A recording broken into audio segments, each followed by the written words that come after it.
wabarakatuh. Perkenalkan, nama saya Citra Minunin Lembah, stambuk B401200029. Materi yang akan dibawa yaitu Pancasila sebagai dasar nilai pengembangan ilmu. Andaikan para ilmuwan dalam pengembangan ilmu konsisten akan janji awalnya ditemukan ilmu, yaitu untuk mencerdaskan manusia, memartabatkan manusia, dan mensejahterakan manusia. Maka pengembangan ilmu yang didasarkan pada kaidah-kaidah keilmuan sendiri tak perlu menimbulkan ketegangan-ketegangan antara ilmu dan masyarakat. Fakta yang kita saksikan saat ini, ilmu-ilmu empiris mendapatkan tempatnya yang sentral dalam kehidupan manusia. Karena dengan teknologi modern yang dikembangkan dapat memenuhi kebutuhan praktis hidup manusia. Ilmu-ilmu empiris tersebut tumbuh dan berkembang dengan cepat melebihi ritme pertumbuhan dan perkembangan peradaban manusia. Teknologi telah merambat berbagai kaidah, berbagai bidang kehidupan manusia secara ekstensif dan mempengaruhi sendi kehidupan manusia secara intensif, termasuk merubah pola pikir dan budaya manusia, bahkan nyaris menggoyahkan eksistensi kodrati manusia sendiri. Mereka tidak sadar dengan kehidupan yang termanipulasi teknologi menjadi manusia individualis. Assalamualaikum warahmatullahi wabarakatuh. Perkenalkan, nama saya Fikrial Akbar, saya dari stambuk B401200055. Saya akan menjelaskan perspektif ilmu pengetahuan historis. Ilmu pengetahuan berkembang melangkah secara bertahap menurut dekade waktu dan menciptakan zamannya sendiri, yaitu dari zaman Yunani kuno, abad tengah, abad modern, sampai abad kontemporer. Pertama, masa Yunani kuno pada abad ke-6 sebelum Masehi. Saat ilmu pengetahuan lahir, kedudukan ilmu pengetahuan identik dengan filsafat, memiliki corak mitologis. Memasuki abad tengah, yaitu abad ke-5 Masehi. Pasca Aristoteles, filsafat Yunani kuno menjadi ajaran praksis, bahkan mistis, yaitu sebagaimana diajarkan oleh Stoa, Epicuri, dan Plotinus. 3. Muncullah abad modern abad ke-18 sampai 19 Masehi dengan dipelopori oleh gerakan Renaissance di abad ke-15 dan dimatangkan oleh gerakan Aufklärung di abad ke-18 melalui langkah-langkah revolusionernya. Filsafat memasuki 114 tahap baru atau modern. Dalam perkembangan berikutnya, filsafat ditinggalkan oleh ilmu-ilmu cabang yang dengan metodologinya masing-masing mengembangkan spesialismenya sendiri-sendiri secara intens. Lepasnya ilmu-ilmu cabang dari batang filsafatnya diawali oleh ilmu-ilmu alam atau fisika melalui tokoh-tokohnya. 1. Copernicus tahun 1473 sampai 1543. Terus dikembangkan oleh Galileo yang pada tahun 1564. Kedua, ada tokoh yang bernama Pharsalius tahun 1514 sampai 1564 dengan karyanya yang bernama De Humani Corporis Fabrica telah melahirkan pembaruan persepsi dalam bidang anatomi dan biologi. Tokoh yang ketiga, Isaac Newton tahun 1642 telah menyumbangkan bentuk definitif bagi mekanika klasik. Perkembangan ilmu pengetahuan alam dan ilmu sosial dengan gaya semacam itu mencapai bentuknya secara definitif melalui kehadiran Auguste Comte tahun 1798 sampai 1857 dengan grand teorinya yang digelar dalam karya utama Cours de Philosophie Positive yang mengajarkan bahwa cara berpikir manusia dan juga masyarakat dimanapun akan mencapai puncaknya. Metode observasi, eksperimentasi, dan komparsasi yang dipelopori oleh Francis Bacon tahun 1651 sampai 1626 telah semakin mendorong pesatnya berkembangnya ilmu pengetahuan. Adanya battle cry-nya Francis Bacon yang menyuruhkan bahwa knowledge is power bukan sekedar mitos melainkan sudah menjadi etos. Revolusi ilmu pengetahuan memasuki abad kontemporer, abad ke-20 sampai sekarang, berkat teori relativitas Einstein yang telah merombak filsafat Newton. Optimisme bersamaan dengan pesimisme merupakan sikap manusia masa kini dalam menghadapi perkembangan ilmu pengetahuan dengan penemuan-penemuan spektakulernya. Berdasarkan gejala yang dihadapi oleh masing-masing cabang ilmu, Auguste Comte dalam sebuah ensiklopedia menyusun hierarki ilmu pengetahuan dan meletakkan matematika sebagai dasar bagi semua cabang ilmu. Di atas matematika secara berurutan ditunjukkan ilmu astronomi, fisika, kimia, biologi, dan fisika sosial atau sosiologi yang menjelaskan bahwa sampai dengan ilmu kimia suatu tahapan positif telah dapat dicapai, sedangkan biologi dan fisika sosial masih sangat dipengaruhi oleh nilai-nilai teologis dan metafisis. Selanjutnya akan disambungkan teman saya. Assalamualaikum warahmatullahi wabarakatuh. Perkenalkan, nama saya Adi Wiratama, Stambuk B401200058. Materi yang akan saya bawakan adalah ilmu dalam perspektif historis. Pemikiran Agus Kohn tersebut hingga kini menjadi semakin aktual dan relevan untuk mendukung sikap pandang yang meyakini bahwa masyarakat industri sebagai tokoh utama bagi tercapainya modernisasi, maka harus disiapkan melalui penguasaan basic science, yaitu matematika, fisika, kimia, dan biologi, dengan penyediaan dana fasilitas dalam skala prioritas utama. Bersama dengan itu, logisko-positifme, yaitu sebuah model epidemiologi yang dalam langkah-langkah progresinya menempuh jalan observasi, eksperimentasi, sebagainya diterapkan dalam penelitian ilmu alam, mendapatkan observasi berlebihan. Dalam kedudukannya substansif tersebut, IPTEK telah menyentuh semua segi dan sendi kehidupan secara ekstensif dan pada gilirannya mengubah budaya manusia secara insentif. Fenomena perubahan tersebut tercermin dalam masyarakat kita yang dewasa ini sedang mengalami masa transisi simultan, yaitu 1. Masa transisi masyarakat berbudaya agris tradisional menuju masyarakat berbudaya industri modern. 2. Transisi budaya etis ke daerah menuju budaya nasional kebangsaan. 3. Masyarakat transisi budaya nasional kebangsaan menuju budaya global mondial. Nyatakanlah bahwa implikasi globalisasi menjadi semakin kompleks karena masyarakat hidup dengan standar ganda. Sekian dari saya, terima kasih. Assalamualaikum warahmatullahi wabarakatuh. Perkenalkan, nama saya Zainab Nabila, Stambuk B401200059. Baik, hari ini saya akan memaparkan materi bagian C tentang beberapa aspek penting dalam ilmu pengetahuan. Melalui kajian historis tersebut yang pada hakikatnya pemahaman tentang sejarah kelahiran dan perkembangan ilmu pengetahuan dapat dikonstatasikan bahwa ilmu pengetahuan itu mengandung dua aspek, yaitu aspek fenomenal dan aspek struktural. Aspek fenomenal menunjukkan bahwa ilmu pengetahuan mewujud atau memanifestasikan dalam bentuk masyarakat, proses, dan produk. 2. Objek sasaran ini terus-menerus dipertanyakan dengan suatu cara atau metode tertentu, tanpa mengenal titik henti. Suatu paradoks bahwa ilmu pengetahuan yang akan terus berkembang justru muncul permasalahan-permasalahan baru yang mendorong untuk terus-menerus mempertanyakannya. 3. Kenapa Gegenstand itu terus-menerus dipertanyakan? 4. Atau yang terakhir, jawaban-jawaban yang diperoleh kemudian disusun dalam suatu sistem. Menurut Punto Wibisono tahun 1985. Baik, itulah tadi materi yang saya jelaskan. Selanjutnya akan dipaparkan oleh teman saya. Terima kasih. Nama saya Muhammad Rizky Rama, Stambuk B401200056. Baiklah, saya akan menjelaskan pilar-pilar penyangga bagi eksistensi ilmu pengetahuan.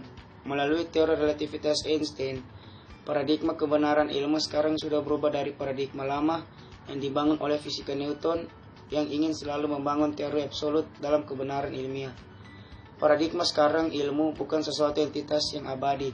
Bahkan ilmu itu tidak pernah selesai meskipun ilmu itu didasarkan kerangka objektif, rasional, metodologis, sistematis, logis, dan empiris. Kekuatan bangunan ilmu terletak pada sejumlah pilar-pilarnya, yaitu pilar ontologi. Pilar ontologi selalu menyangkut problematika tentang kebenaran, yaitu eksistensi. Kedua, pilar epistemologi, yaitu selalu menyangkut problematika tentang sumber pengetahuan, sumber kebenaran, cara memperoleh kebenaran, kriteria kebenaran, proses sarana, dasar-dasar kebenaran, sistem, prosedur, dan strategi. Ketiga, pilar aksiologi yang selalu berkaitan dengan problematika pertimbangan nilai, atau etis, moral, religius dalam setiap penemuan, penerapan, atau pengembangan ilmu. Pengalaman aksiologis dapat memberikan dasar dan arah pengembangan ilmu, mengembangkan etos keilmuan seorang profesional dan ilmuwan. Assalamualaikum warahmatullahi wabarakatuh. Nama saya Muhammad Mahendra Ginata Yusman, Stambuk B401-20054 dari kelompok 6, tugas pendidikan Pancasila. Baiklah, saya akan melanjutkan bagian E, yaitu prinsip-prinsip berpikir ilmiah. Prinsip ini ada 5. 1. Objektif, yaitu cara memandang suatu masalah apa adanya, terlepas dari faktor subjektif, misalnya perasaan, keinginan, emosi, sistem keyakinan, dan otorita. 2. Rasional, yaitu menggunakan akal sehat yang dapat dipahami dan diterima oleh orang lain dan mencoba melepaskan unsur perasaan, emosi, sistem keyakinan, dan otorita. 3. Logis, yaitu berpikir dengan menggunakan asas logika, runtut, konsisten, implikatif, dan tidak mengandung unsur pemikiran yang kontradiktif. 4. Metodologis, yaitu selalu menggunakan cara dan metode keilmuan yang khas dalam berpikir dan bertindak, misalnya induktif, deduktif, sintesis, hermeneutik, dan intuitif. Dan yang terakhir 5. Sistematis, yaitu setiap cara berpikir dan bertindak menggunakan tahapan, memiliki target dan arah tujuan yang jelas. Sekian dan terima kasih. Wassalamualaikum warahmatullahi wabarakatuh. Saya lanjutkan kepada pembaca berikutnya. Lanjut bagian F, masalah nilai dalam IMTEK. Ada 3. 1. Keserba-majemukan ilmu pengetahuan dan persoalannya. 2. Dimensi moral dalam pengembangan dan penerapan ilmu pengetahuan. 3. Beberapa pokok nilai yang perlu diperhatikan dalam pengembangan ilmu pengetahuan dan teknologi. Di masalah yang pertama, yaitu keserba-majemukan ilmu pengetahuan dan persoalannya, merupakan salah satu kesulitan terbesar yang dihadapi manusia dewasa ini adalah keserba-majemukan ilmu itu sendiri. Kita tidak bisa mengatakan inilah satu-satunya ilmu pengetahuan yang dapat mengatasi problem manusia dewasa ini.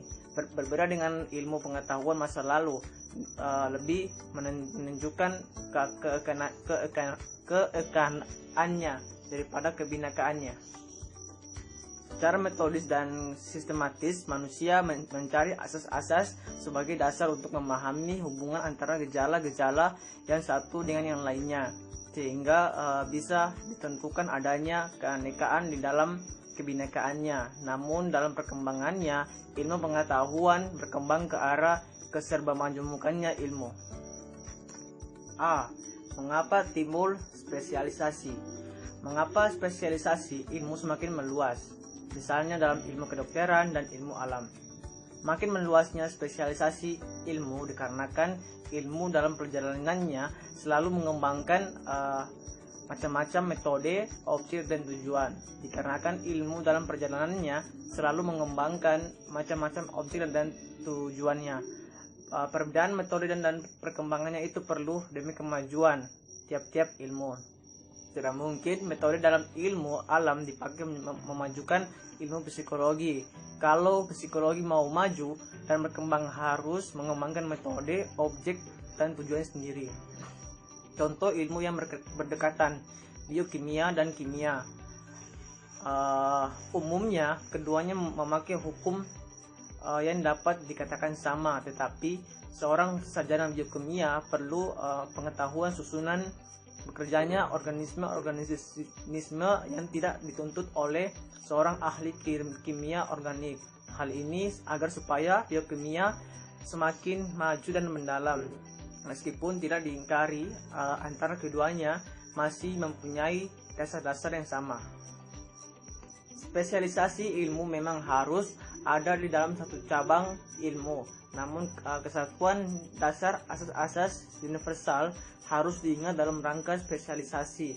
Spesialisasi ilmu membawa persoalan banyak bagi ilmuwan sendiri dan masyarakat. Ada kalanya ilmu itu diterapkan dapat memberi manfaat bagi manusia, tetapi bisa juga sebaliknya. Seorang tidak mungkin menjadi generalis, yaitu menguasai dan memahami semua ilmu pengetahuan yang ada. D. Persoalan yang timbul dalam spesialisasi. Spesialisasi mengandung segi positif namun juga dapat menimbulkan segi negatif. Segi positif, ilmuwan dapat lebih fokus dan intensif dalam melakukan kajian dan pengembangan ilmunya. Segi negatifnya, orang yang mempelajari ilmu spesialisasi merasa terasing dari pengetahuan lainnya. Kebiasaan cara fokus dan intensif membawa dampak ilmuwan tidak mau bekerja sama dan menghargai ilmu lain. Seorang spesialisasi bisa berada dalam bahaya mencabut ilmu pengetahuan dari rumpun keilmuannya atau bahkan dari peta ilmu. Kemudian menganggap ilmunya otonom dan paling lengkap. Para spesialisasi dan otonomi ilmuannya sehingga tidak tahu lagi dari mana asal usulnya. Sumbangan apa yang harus diberikan bagi manusia dan ilmu-ilmu lainnya, dan sumbangan apa yang perlu diperoleh dari ilmu-ilmu lain demi kemajuan dan kesempurnaan ilmu spesialisasi yang dipelajari atau dikuasai. Bila keterasingan yang timbul akibat spesialisasi itu hanya mengenai ilmu pengetahuan, tidak sangat berbahaya. Namun bila hal itu terjadi pada manusia, maka akibatnya bisa mengerikan kalau manusia sampai terasing dari sesamanya, bahkan dari dirinya. Dalam praktik-praktik ilmu spesialis kurang memberikan orientasi yang luas terhadap kenyataan dunia ini, apakah dunia ekonomi, politik, moral, kebudayaan, ekologi, dan lain-lain. Persoalan tersebut bukan berarti tidak terpecahkan. Ada kemungkinan merelativisir jika ada kerjasama ilmu-ilmu pengetahuan dan terutama di antara keilmuannya. Hal ini tidak akan mengurangi kehususan tiap-tiap ilmu pengetahuan, tetapi akan memudahkan penempatan tiap-tiap ilmu dalam suatu peta ilmu pengetahuan manusia. Keharusan kerjasama ilmu sesuai dengan sifat sosial manusia dan segala kegiatannya. Kerjasama seperti itu akan membuat para ilmuwan memiliki cakrawala pandang yang luas dalam menganalisis dan melihat sesuatu. Banyak segi akan dipikirkan sebelum mengambil keputusan akhir, apalagi bila keputusan itu menyangkut manusia itu sendiri. Assalamualaikum warahmatullahi wabarakatuh. Nama saya Muhammad Safid, Stambuk B401-20052. Saya dari Fakultas Ilmu Sosial dan Ilmu Politik, Prodi Ilmu Pemerintahan.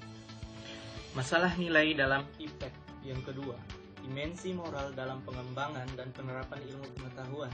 Tema ini membawa kita ke arah pemikiran apakah ada kaitan antara moral atau etika dengan ilmu pengetahuan, dan saat mana dalam pengembangan ilmu memerlukan pertimbangan moral atau etik.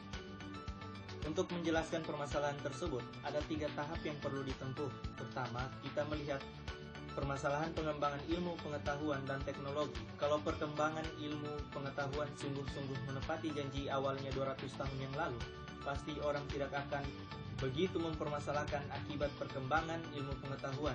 Bila benar penerapan ilmu benar-benar merupakan sarana pembebasan manusia dari keterbelakangan yang dialami sekitar 1800 sampai dengan 1900-an, dengan menyediakan keterampilan know-how yang memungkinkan manusia dapat mencari nafkah sendiri tanpa tergantung pada pemilik modal.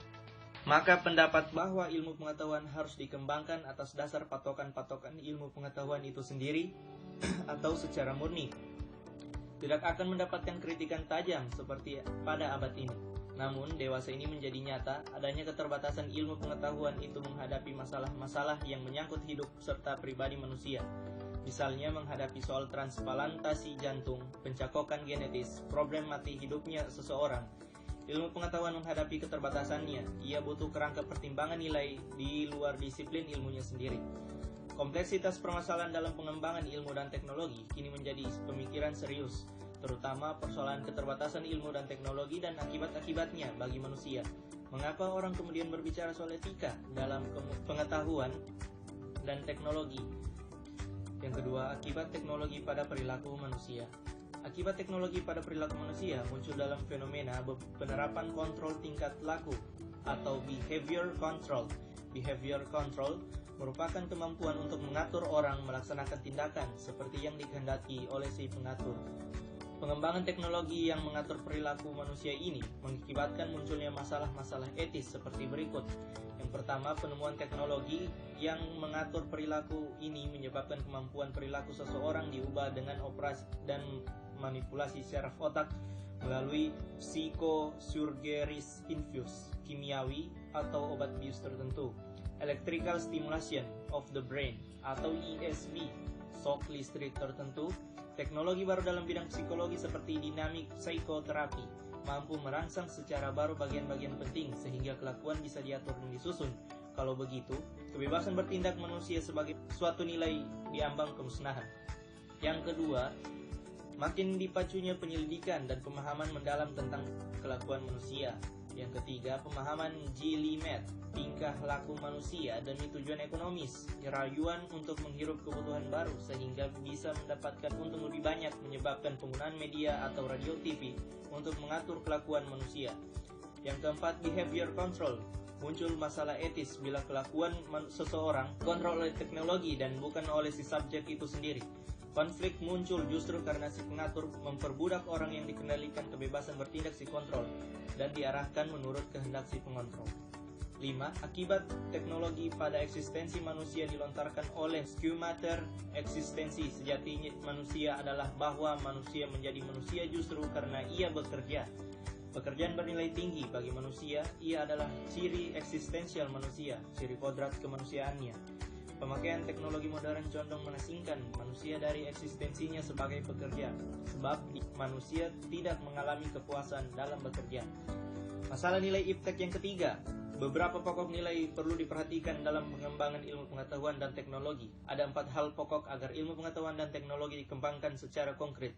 Unsur-unsur mana yang tidak boleh dilanggar dalam pengembangan ilmu pengetahuan dan teknologi dalam masyarakat agar manusia itu tetap manusiawi. Yang pertama, rumusan hak asasi. Merupakan sarana hukum untuk menjadi penghormatan terhadap manusia.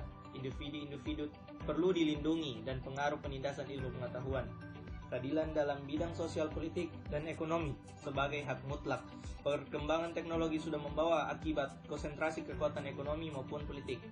Jika ingin memanusiawikan pengembangan ilmu dan teknologi, berarti bersedia mendesentralisasikan monopoli pengambilan keputusan dalam bidang politik dan ekonomi. Pelaksanaan keadilan harus memberi pada setiap individu kesempatan yang sama menggunakan hak-haknya. Yang ketiga, soal lingkungan hidup. Tidak ada seseorang pun berhak menguras atau mengeksploitasi sumber-sumber alam dan manusiawi tanpa memperhatikan akibat-akibatnya pada seluruh masyarakat. Ekologi mengajarkan kita bahwa ada kaitannya erat antara benda yang satu dengan benda yang lainnya di alam ini. Yang terakhir, nilai manusia sebagai pribadi dalam dunia yang dikuasai teknik. Harga manusia dinilai dari tempat sebagai salah satu instrumen sistem administrator kantor tertentu. Akibatnya manusia dinilai bukan sebagai pribadi, tapi lebih dari sudut kegunaannya atau hanya dilihat sejauh ada manfaat praktisnya bagi suatu sistem. Nilai sebagai pribadi berdasar hubungan sosialnya, dasar kerohanian, dan penghayatan hidup sebagai manusia dikesampingkan. Perkenalkan, nama saya Muhrazak Hasir, Stambuk B40120053. Saya akan menjelaskan Pancasila sebagai nilai dalam Islam.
menekankan ketiga keadilan Aristoteles, yaitu keadilan